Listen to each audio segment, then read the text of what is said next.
शुक्लांबरधरं विष्णुं शशिवर्णं चतुर्भुजं प्रसन्नवदनं ध्यायेत् सर्वविघ्नोपशान्तये ज्ञानतिमिरान्धस्य ज्ञानाञ्जनशलाकया चक्षुरुन्मीलितं येन तस्मै श्रीगुरवे नमः। गुरुर्ब्रह्मा गुरुर्विष्णुर्गुरुर्देवो महेश्वरः गुरुः साक्षात् परं ब्रह्म तस्मै श्रीगुरवे नमः। नूतनजलधररुचये गोपवधूटीनुकूलचौराय तस्मै कृष्णाय नमः। संसारमहीरुहस्य बीजाय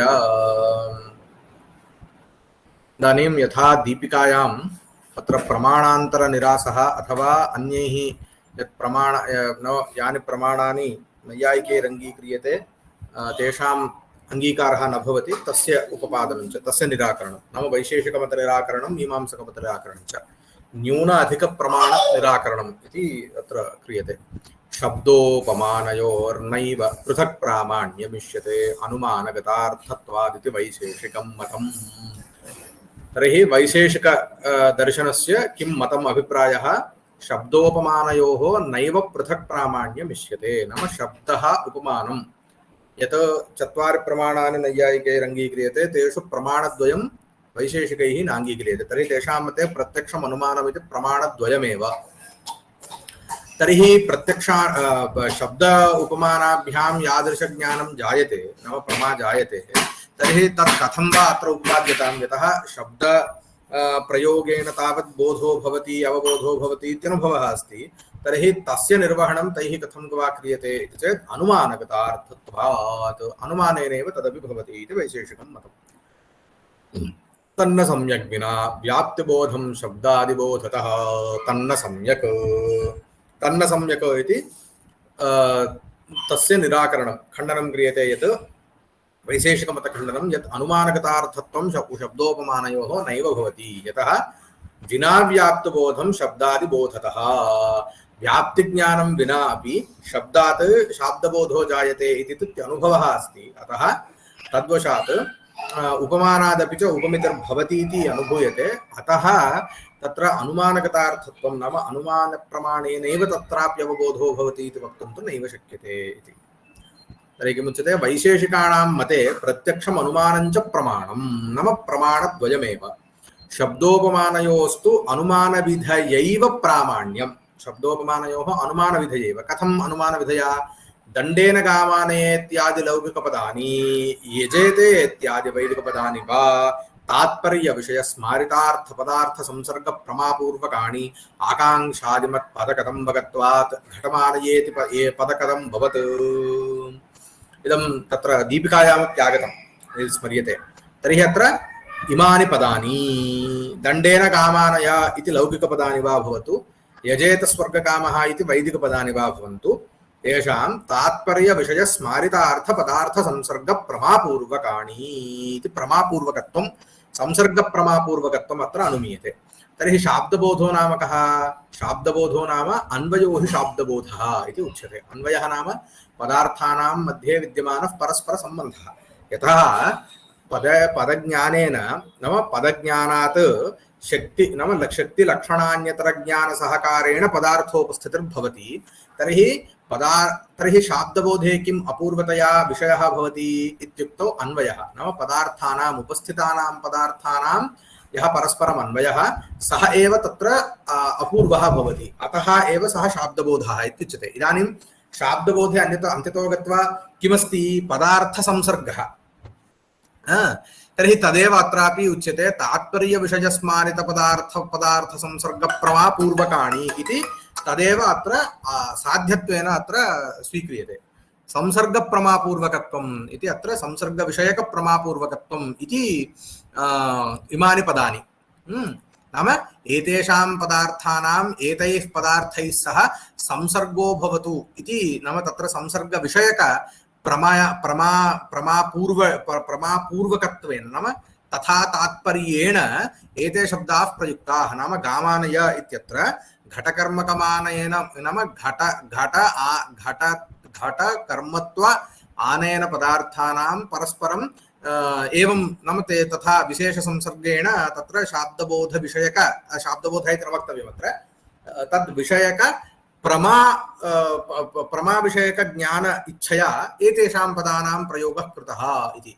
तर्हि तत्र हेतुः कः आकाङ्क्षादिमत्पदकदम्बकत्वात् तर्हि किम् उदाहरणमत्र घटमानयेति पदकथं भवतु इति अन्यद्वाक्यं यत्र स्वीक्रियते अथवा एते पदार्थाः मिथः संसर्गवन्तः तर्हि इदं सर्वम् अत्र किञ्चित् क्लेशः अस्ति कश्चन किमिति संसर्गप्रमापूर्वकत्वं पूर्वमेव अस्ति चेत् पुनः संसर्गप्रमार्थं पुनः प्रयोगः किमर्थम् इति नाम पदार्थानां मध्ये परस्परम् अन्वयः एव तत्र अपूर्वतया बोधः भवेत् इति खलु उच्यते तदर्थमेव शब्दप्रयोगः क्रियते यदि तादृश शब्दप्रयोगात् प्रागेव पदार्थानां मध्ये संसर्गः अवगम्यते चेत् पुनः शब्दप्रयोगस्य का अपेक्षा अतः किञ्चित् तद् विपरिवर्त्य उच्यते पदार्थाः पूर्वं तावत् पदानि तत्र पक्षरूपेण आसन् इदानीं तु पदार्थाः तत्र आगच्छन्ति एते पदार्थाः मिथः संसर्गवन्तः योग्यतादिमत्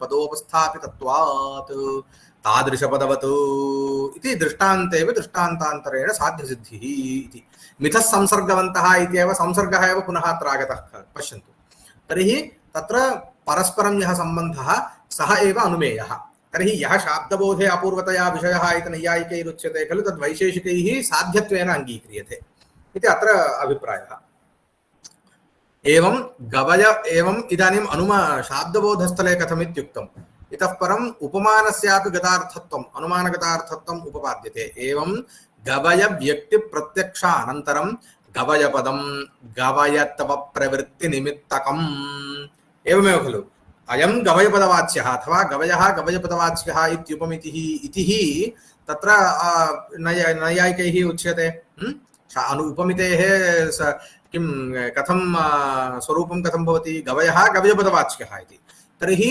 शक्तिविषयकं ज्ञानमेव उपमितिः इति उच्यते खलु तर्हि अत्र किमुच्यते गवयत्व प्रवृत्तिनिमित्तकं प्रवृत्तिनिमित्तकं न प्रवृत्तिनिमित्तम् इत्यनेन शक्यतावच्छेदकम् उच्यते तर्हि गवयत्वं गवयः यदि शक्यः तर्हि शक्यतावच्छेदकं किं भवति गवयत्वं तर्हि प्रवृत्ति गवयत्वरूप प्रवृत्तिनिमित्तवत् किं भवति गवयपदं भवति नाम गवयत्ववत् विशिष्टवाचकं भवति इत्यभिप्रायः अस्य असति वृत्त्यन्तरे वृद्धैस्तत्र प्रयुज्यमानत्वात् नाम वृत्त्यन्तरे अभावे वृत्त्यन्तरस्य अभावे नाम कः अभिप्रायः लक्षणादिकं यदि नास्ति तर्हि लक्षणादि वृत्त्यन्तरं विना वृद्धैः नाम प्रामाणिकैः गवये एव गवयपदस्य प्रयुज्यमानत्वात् इति गोपदं गोत्वप्रवृत्तिनिमित्तकं यथा गोपदं गोत्वप्रवृत्तिनिमित्तकम् इति अत्र दृष्टान्तं यद्वा गवयपदं सप्रवृत्तिनिमित्तकं पूर्वं गवयत्वप्रवृत्तिनिमित्तकम् इत्युक्तम् अत्र तत्र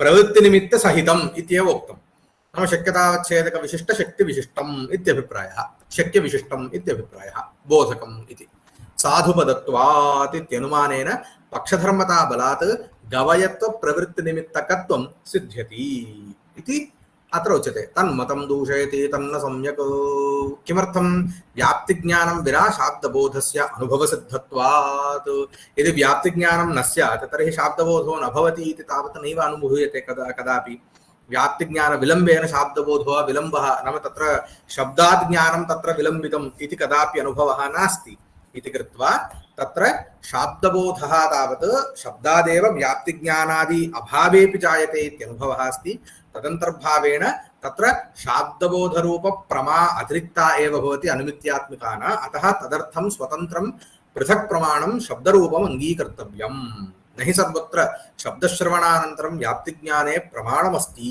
इति सर्वत्र शब्दश्रवणानन्तरं व्याप्तिज्ञाने प्रमाणं कुत्रापि नास्ति अतः किंच सर्वत्र शाब्दस्थले यदि व्याप्तिज्ञानं कल्प्यते तदा सर्वत्रानुवृत्तिस्थले पदज्ञानं कल्पयित्वा शाब्दबोध एव किन्न स्वीक्रियताम् इति ध्येयं तर्हि तुल्यवित्ति नाम अनुमानमतिरिक्तं प्रमाणं वा शब्दः अतिरिक्तं प्रमाणं वा यदि शब्दादपि यः यादृशबोधो जायते तत्र व्याप्तिज्ञानेनैव अनुमित्यात्मक ज्ञानं भवति इत्युच्यते तर्हि विपरीततया यत्र यत्र अनुमितिः इत्युच्यते तत्र सर्वत्रापि शब्दादेव शाब्दबोधो भवति इत्यपि वक्तुं शक्यते खलु। यतः पञ्चावयवाक्यप्रयोगः कर्तव्यः तर्हि तत्र शाब्दबोधः एव जायते इति वक्तुं शक्यते खलु। किमर्थं तत्र अनुमितिः इति पृथक्तया तत्र पञ्चावयवाक्यात् अनुमितिः तत्र जायते इति किमर्थं तत्र स्वीक्रियते। अतः अत्र विनिगमकं किमपि नास्ति इति कृत्वा तत्र शब्दः एवम् उपमानमिति अतिरिक्तं प्रमाणमित्येव अङ्गीकर्तव्यम्।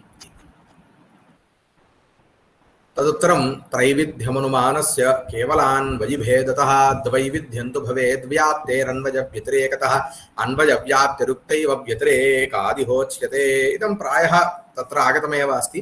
त्रैविध्यमनुमानस्य केवलान्वयिभेदतः नाम हेतोः त्रैविध्यम् उक्तम्। अन्वयी केवलान्वयी केवलव्यतिरेकी अन्वयव्यतिरेकी इति तदेव अत्र अनुमानम् इत्यनेन तदेव अनुमानं हि त्रिविधं केवलान्वयी केवलव्यतिरेकी अन्वयव्यतिरेकी भेदात्। तत्र असद्विपक्षः केवलान्वयी। असद्विपक्षः नाम यस्य साध्याभावः न निश्चितः अथवा यस्य अत्यन्ताभाव अप्रतियोगी साध्यकत्वम् असद्विपक्षकत्वं नाम। विपक्षः नाम किं? निश्चितसाध्याभाववान् विपक्षः नाम साध्याभावप्रकारक निश्चयविशेष्यत्वं विपक्षत्वं। यस्य विपक्षः नास्ति नाम किमर्थं विपक्षो नास्ति? अत्यन्ताभावः एव न प्रसिद्धः इत्यभिप्रायः। तर्हि केवलान्वयी साध्यकत्वं यत्र तत्र केवलान्वयित्वं हेतोः यथा घटः अभिधेयः प्रमेयत्वात् इत्यादौ तत्र हि सर्वस्यैव अभिधेयत्वात् विवक्षा सत्वं। विवक्षः एव नास्ति तत्र अप्रसिद्धः यतः साध्याभावः एव अप्रसिद्धः इति कृत्वा साध्याभावप्रकारकनिश्चयोऽप्यप्रसिद्धः इति कृत्वा तादृशनिश्चयविशेष्यत्वरूपं विवक्षत्वमप्यप्रसिद्धः अथवा तादृशनिश्चयविशेष्यात् विवक्षोऽप्यप्रसिद्धः। असत्सपक्षः केवलव्यतिरेकी। असत्सपक्षः नाम किं? यत्र निश्चयः नास्ति अन्वय दृष्टान्तं निश्चितं नास्ति। यथा पृथिवी इतरेभ्यो भिद्यते गन्धवत्वात् तत्र हि जलादित्रयोदशभेदस्य पूर्वम् अनिश्चिततया निश्चितसाध्यवतः सपक्षस्याभावात्। सत्सपक्षविपक्षोऽन्वयव्यतिरेकी। यस्य सपक्षः विपक्षः द्वयमपि अस्ति सः अन्वयव्यतिरेकी। यथा वह्निमान् धूमादित्यादौ अन्वयदृष्टान्तोऽप्यस्ति व्यतिरेकदृष्टान्तो। तत्र सपक्षस्य महानसादेः विपक्षस्य जलकृतादेश्च सत्त्वादिति जातम्। अग्रे इदमुच्यते व्यतिरेकव्याप्तिः इत्युच्यते तद् अनन्तरं भवतु। इदानीम् अत्रैव स्थापयामः।